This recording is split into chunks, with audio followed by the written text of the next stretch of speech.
as promised, thanks to the wonders of technology, Leah Hextall joining us from lovely. So my guess is, Leah, still in Edmonton, getting ready to make the trip back down whatever road that is between Edmonton and Calgary for Game 5 of the Battle of Alberta. Have you had a couple of Tims this morning, or how are you feeling this morning after another epic installment in the Battle of Alberta? Yes, well, I am still in Edmonton, and I will soon get in the vehicle and go down Highway 2. That's the road that connects Edmonton and Calgary, so to give you a little bit of Alberta geography there. So I'm just here going to chat with you guys, and I'm going to get packed up, and I'm going to head right back to Calgary, and we'll see what happens in Game 5 with obviously so much on the line. Does it feel good being on home turf? I mean, you haven't moved out of Western Canada for a little bit, coming from Brandon, and now you've got Edmonton, Calgary. It's interesting for me as an American, where I spent so much time in my own country that when I went to Canada, it felt special. When you come to the United States, is there that feeling any longer at all anymore, considering the travel demands that you have? Yeah, I think, Mike, that has disappeared. The reason being is because of how much travel I did this year with ESPN. You know, all of our games were in Canada, the games that I did. And, you know, when you are literally on the road for 4 of 7 days every week, sometimes because of the testing this year, it made more sense for ESPN when I had several games. They would keep me down. So I think I had 3 to 4 2-week road trips at a time.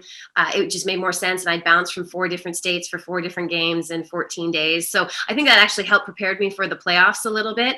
But it was my first time traveling. I've been a studio person, you know, hosting the majority of my career. So to live life on the road has been, you know, it's the real deal. I have so much respect for people who have been doing this for years. You know, Scotty knows this well. You know this from being, well, actually you don't, because your lives are much more cushier than ours are when you're traveling with teams. All those bus rides in the minors, man. That's true. I can't count those. Those are very legit. So, you know, it's been a ton of travel. So yes, to answer your question, it has been lovely to, you know, just bounce over 2 provinces from Manitoba, where I'm based, in Winnipeg, and have a direct flight for the first time in the year, you know, because coming from Winnipeg, everything's a connection through Minneapolis. But I think what actually makes it special is the fact that it is the Battle of Alberta. It is 2 Canadian teams. And the fact of the matter is, one of them is going to get to the Western Conference Final, which means they're 4 wins away from the Stanley Cup Final, which means perhaps we're 8 wins away from getting a Stanley Cup back in this country for the first time since 1993, which I think at this time, with everything that's gone on in the world, including even yesterday, which comes over the border at us Canadians, it would mean a lot. And it would take over this entire country. You know, these 2 teams, even if they aren't your teams, it will take over this country, which is pretty special if they can make their way to the final. So I'm curious. So when when it shakes down and, you know, Edmonton prevails against LA in Game 7, and Calgary ekes out their victory over Dallas, and you know that this is going to be your assignment, how has it been different than you imagined? Because, you know, watching from afar, you know, the anticipation has been so great, and it's must-watch television. But I wonder what it's been like, or how it's been different for you to be on the ground in those arenas every single night, and even the off days, with all that's gone on. Is it different than you imagined, or what's that whole vibe been like? Well, Scott, I think for me it's been really special, because when the first round was going on, I bumped into 5 of the 8 series during it for ESPN, but I got to call Game 5 for both the Edmonton series and the Flames series in the play-by-play role. And that's when both those series were tied at 2 apiece. So they were big pivotal games. As we know, the winner of that 79% of the time goes on to win the series. And that occurred in both of those series. And then I got to come back and report for Game 7 with Bob Wischusen and Brian Boucher, who's the team I'm working with right now. So I've really been watching these teams since about Game 5. I've been working on them. And then the difference, though, is between those series and when we got to the Battle of Alberta, I find myself literally standing there, whether I'm between the benches in Calgary, where my position is, or in the Zamboni entrance here in Edmonton. The noise at the beginning of the games is like nothing I've ever heard. And I've been in a few rinks, and I'm from Manitoba, where it's got one of the loudest rinks in Winnipeg. But this is crazy. And I have to say, I think Rogers Place is the loudest rink I have been in. So just feeling everywhere you go, you see sweaters, you see people walking around.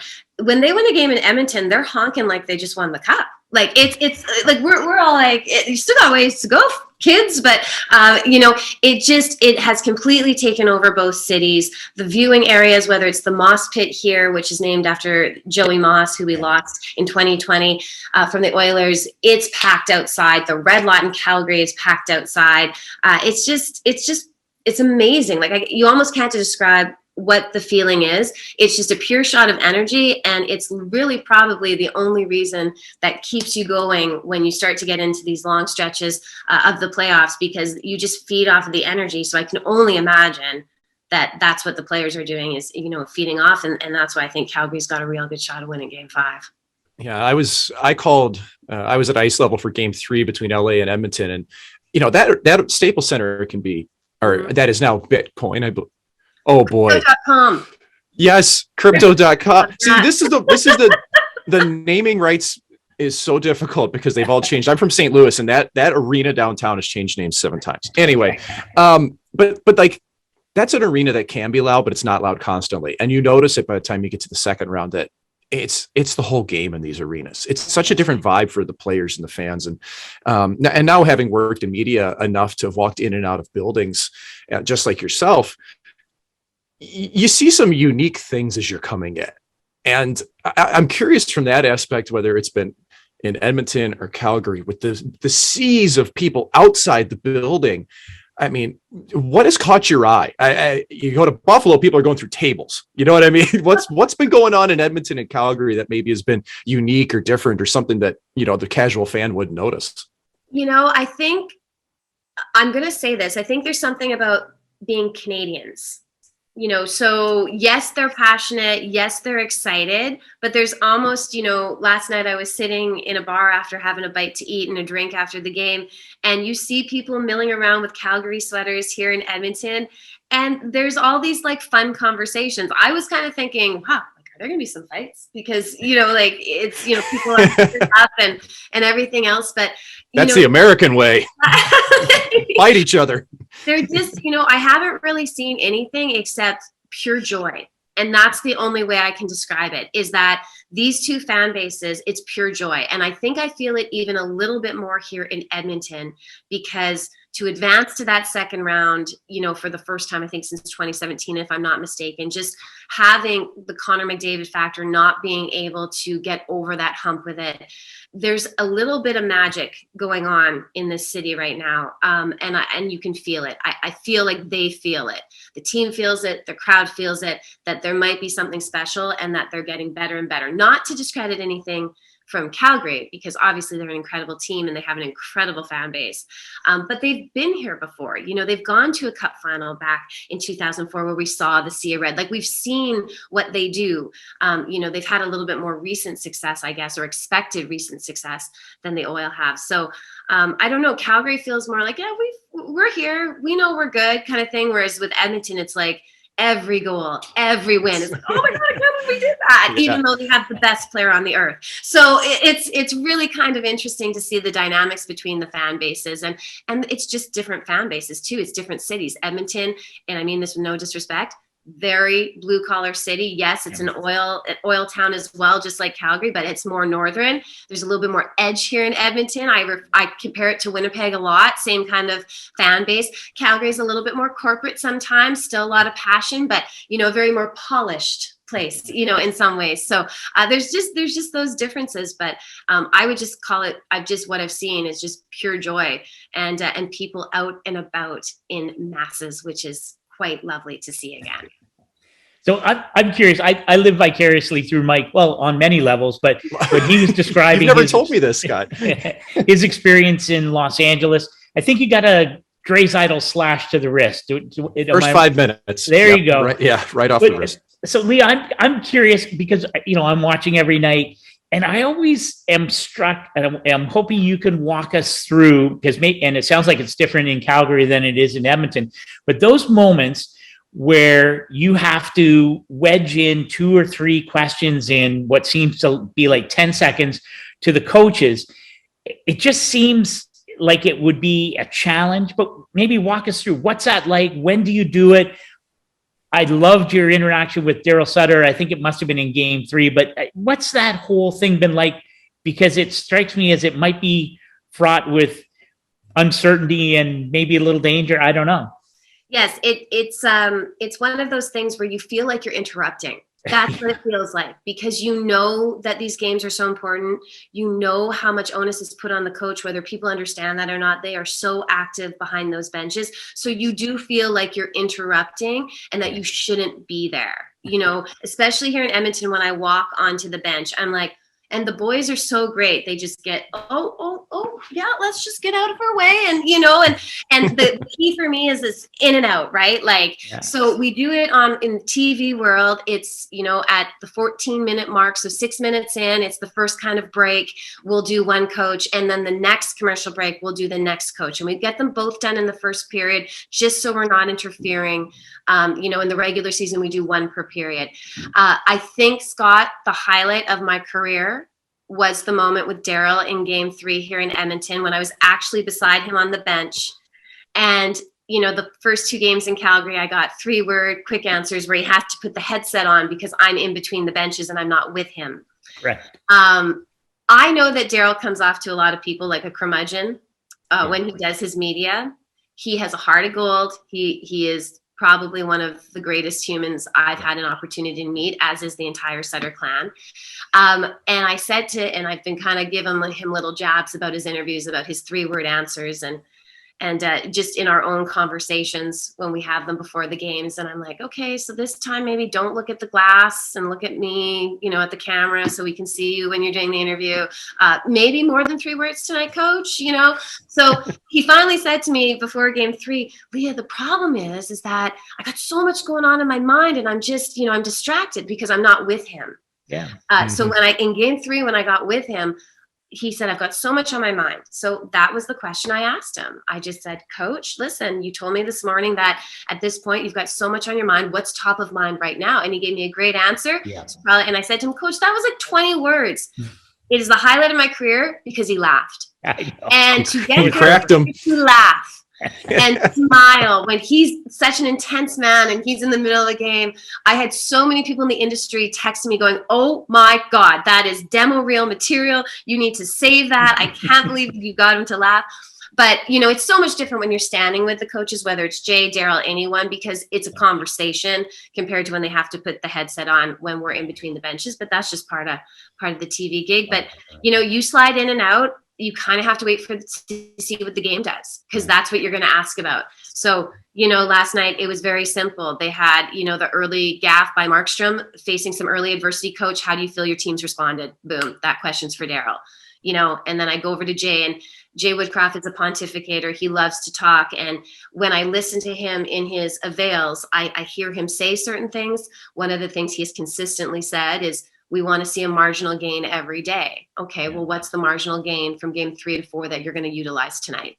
So, you know, I usually just take kind of what they say to me and I bring it into a question or what the game dictates. And that's why I'm not saving lives here, and it's not rocket science. It's just talking hockey. Yeah, but it's difficult to do. I've been on that end as well. Trying to ask questions in a live setting is, you really got to think on your feet, because you don't get anything good if you just go in with the same answers all the time. If you can listen to what's being said and draw something out of it, like you did by saying, hey, what's on the top of your mind? You give Daryl Sutter an avenue to just talk, which is not something that happens. It's hard to do. I think that you mentioned Woodcroft, and I remember being there for LA Edmonton series and listening to him speak and thinking, this guy's using a lot of terminology that I'm familiar with that I'm not sure people really are in this game. You know, he's very, like, he spoke almost from an economic standpoint on some things about investing and value and all this stuff. And it's interesting to get him and Cooper, who I think are similar like that. They will go, they will ask, they will continue to play on. But I think, you know, looking at this series, I wanted to go to the ice and what you're seeing, because I don't think people going into it thought, man, Edmonton's going to take it to Calgary here. And Edmonton has, and it's been a lot of the top line. But what's been the feel at ice level when you're down there from the benches? Has either team had more of an emotional flair to what they're doing from your vantage point? Well, I think the most entertaining part of being down below the benches is being privy to the conversations between Evander Kane and Matthew Tkachuk. That has given me some lessons in how to trash talk. I feel the next time I'm put in that situation, I will be much better at it from listening to the two of them go back and forth. It has been very entertaining. And so just watching them go back, and they don't stop sometimes. And I'm just like, boys, like I'm much older than them, and I'm just like, you can't. So yeah, but then then they just jump back on the ice and away they go. So I've been privy to some fun conversations, which I always get a kick out of. I would say that I think the Edmonton bench, it really almost depends on what game. The Edmonton bench was very emotional in game 2, and I thought it worked for them. They had a goal called back, which they did not agree with in game 2, and Woodcroft was furious, and you could see it. And he called the refs over, they came. And what I noticed about it wasn't like just two players kind of parted so he could just lean in and have his conversation with the official. The team came around him. They made like a semicircle, and he was in the middle. And they were all angry, and they all wanted to hear. And then when he left, they were still angry. And I remember doing a report saying, you guys, I think this is going to be a pivotal point in this game for Edmonton right now. They were down at the time. And I said, they're now mad. And then they ended up getting one goal in that period, and then they came back and won that game with a shorthanded goal. And it really was something where there was more emotion shown by the entire bench, whereas Calgary feels intense, which is the tone from the top, right? Like Daryl's so intense, but you don't see him freak out. You don't see him get, all wrapped up. So I would say it's been more of Edmonton that I have that feeling of emotion from, that they kind of up and down, hey, what's going on? Where Calgary, you don't see that quite as much. And perhaps maybe that's an element that's missing right now. Maybe there needs to be a bit more emotion. If I think for sure we're going to see a ton of desperation on game 5. But I will say this, I thought Calgary really played a lot better in those last 2 periods than we've seen them play for the last couple of games. Yeah, they pushed. And it's going to be really hard for Edmonton to go in there and win that game. Game 4 is always tough. But to beat a team like the Calgary Flames 3 straight times after what I saw for those final 2 periods last night, getting them back on home ice, last change, all those great little things that they're going to have, I think Edmonton's going to be in for it. We'll see what they can do. Yeah, I'm curious before you let you go, Leah, and get your way south to Calgary. And you talked about calling games earlier in this playoff year, and I'm curious your vantage point now as it relates to Connor McDavid. And it just, the superlatives don't seem to be enough for what we're seeing. And when you watch from afar, there is edge of couch moments almost every night. What's it been like though, to go from calling the games from your, that upper vantage point to being as close as you are? Are there things that have surprised you at what you've seen, or what do you take away from it? Because you've seen it from both now, since the playoffs started. In game 5, Scotty, so we are not in the press box. We are actually on one of the concourses. So we're a little bit closer to the ice, which, sometimes takes away from some of your perspective of watching plays develop. But you are also, to your point, you are closer and you really get to see these boys move. And so in game 5, what I noticed, I was calling it with Dominic Moore, and as soon as the 3rd period happened and they needed, they was tied series and they needed a couple goals, every second word was McDavid. He was being double shifted. He had the puck and he didn't let it go. And it was so noticeable. And what I said to people was, hockey is the ultimate team sport. One player can never win a game. You can have a goalie steal one maybe, but you still need the 5 guys in front to be doing something. A guy can get a hat trick, but there's still, it's such a connective sport. It's not like the NBA where one player can go off and score 50 or 60 or 70 or whatever it might be, or the MLB where a pitcher has a shutout, or a quarterback in the NFL. I really feel like hockey is that ultimate team sport. As of game 5, Connor McDavid has changed my vantage point that one player can win a hockey game. Because I saw him do it in game 5. He takes it over. Mm-hmm. And then in game 7, I saw it again. It's really been since game 5. He did it in game 6 too, that every single game. The only game was last night where he wasn't quite as magical. It was the first time in this series. But we are seeing a player, I used to always say if I was drafting a team, I'd still select Sidney Crosby first overall. And we saw what he just did in the playoffs too, right? Like he literally put Pittsburgh on his back for several games. But seeing McDavid now so consistently and watching him and the way he spins away from the wall and creates room and the way he holds onto that puck, how he hits and finishes checks, how he gets back to the defensive end. I have so much more respect for his game, because if you only get to see McDavid doing highlight reels here and there, you just see the flash. Yeah. He is the best player, hands down, not only in the world right now that I have ever seen, and I would say that we've ever had. And it's hard to compare because I know it's different generations and the game changes. There has never been an athlete like this in our game, in my opinion. And what we're watching right now is magical. And it's hard not to get somewhat fangirl about it when you're watching him. Because I don't cheer for any teams. I really don't.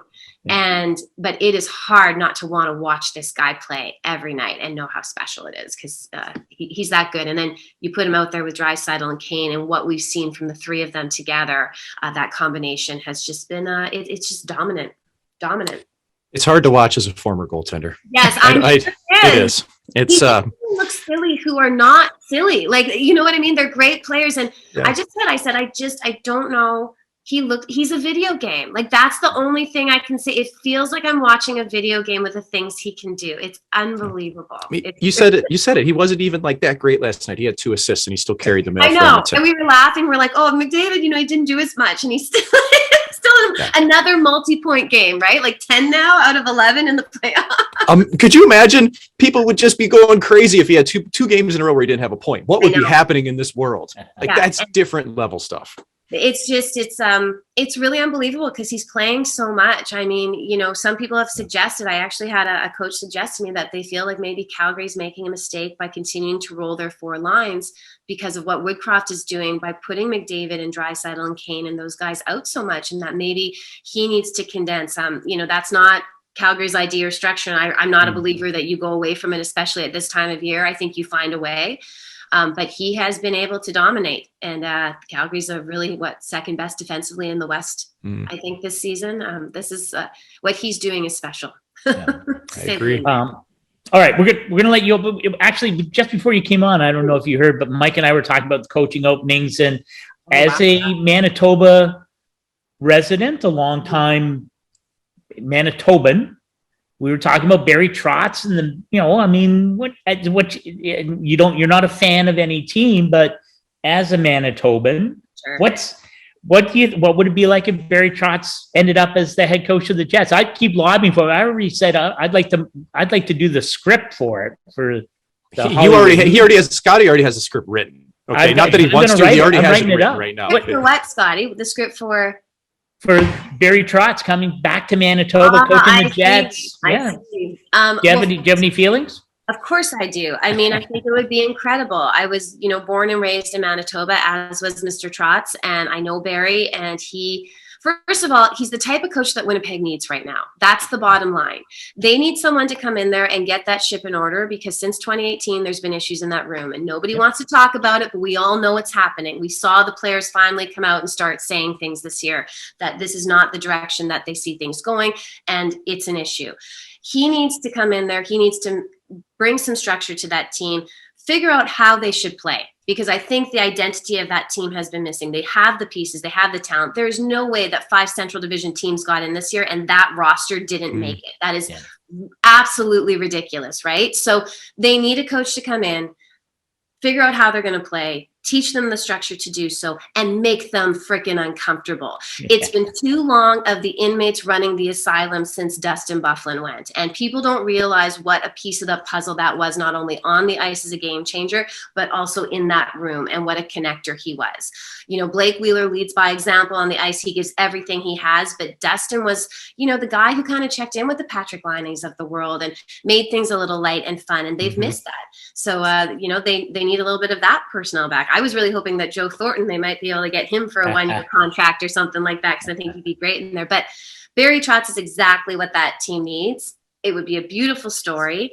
I think what people have to understand, and I'm just going to explain this to people who are not from Manitoba, I get that in Winnipeg, we get made fun of because it's Winnipeg. And I am not originally from Winnipeg. I always say to people, I live there. I am from Brandon.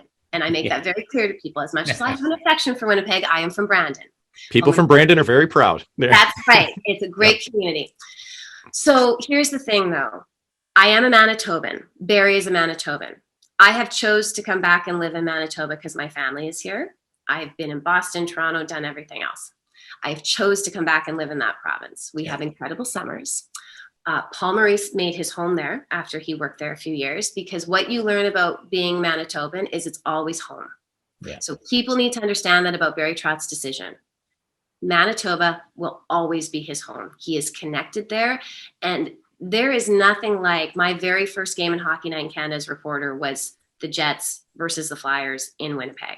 There is nothing more special than going back home and doing your job that you love. And so, here I am with ESPN doing a job that I love, and I get to stay at home and do it. Might have horrible travel. I still get to stay at home and do it. There's something about that province and the people of that province that hold you as prairie people. And I think that's going to factor into Barry's decision. I really do. I don't think it's going to come down to all the money, because I think Barry has been there, done that. Yeah, money's great. But I think Winnipeg has a shot. And it's not like they're in a rebuild. They have talent there. They just need to bring in a few things. But it's whether or not they can all get on the same page. And, when I look at the other teams out there, I think the home connection is really going to be a huge piece for Mr. Trotz and his decision. That's my gut. I'm with you. I think it's perfect fit. And, I'm fortunate, having hung around for a long time, cross paths with Barry, and just such a quality human being. I like the fit. So we'll have to, we'll have you back on, Leah, and we'll see if we're right. Yeah. He's also a recruiting tool, because it's hard for Winnipeg to get some UFAs. We know that. It's like Detroit, Buffalo, sadly, because they're all great markets. It's just, why wouldn't you go to Tampa and not pay tax? Why wouldn't you go to Vegas and, and all those different places? I get it. But having a coach like Barry Trotz would also, I think, do a lot for not only the team that's there, but for creating the team, going forward, because of how much respect we all have for him. Yeah, totally agree. We'll see. All right. It's been outstanding, and really appreciate you getting up and coming to chat with us. My coffee like a real pro on air. Yeah. I know, it's perfect. It's relaxed. We don't need to be able to talk. I literally woke up, as you can tell, I woke up 15 minutes, enough time to wash my face and brush my teeth and make a cup of coffee, because, when you get done a game, you can't fall asleep for hours after, because you're jacked up. Yeah. So, it was, you don't fall asleep. And I was like, oh yeah, I gotta get up and try to, I sent Scotty a note. Do you use video? It was perfect though. It was outstanding, and you're doing great work, and travel safely. And hopefully we'll cross paths in person sooner than later. But thanks for coming and hanging out with us. I sure hope so. Thank you guys so much for having me on. It's been lovely. Wonderful way to wake up, boys. Appreciate it. Enjoy the rest of that series. It doesn't get any better. I will, because I don't think it's over in 5. I don't think it's over in 6. There's still in my gut this feeling there might be 7 coming at us. All right. I can't imagine better drama than that. Right? So yes. More travel for you, but better drama for us. So absolutely. All right, guys. Thank you so much for having me. Yeah. Thank you, Leah.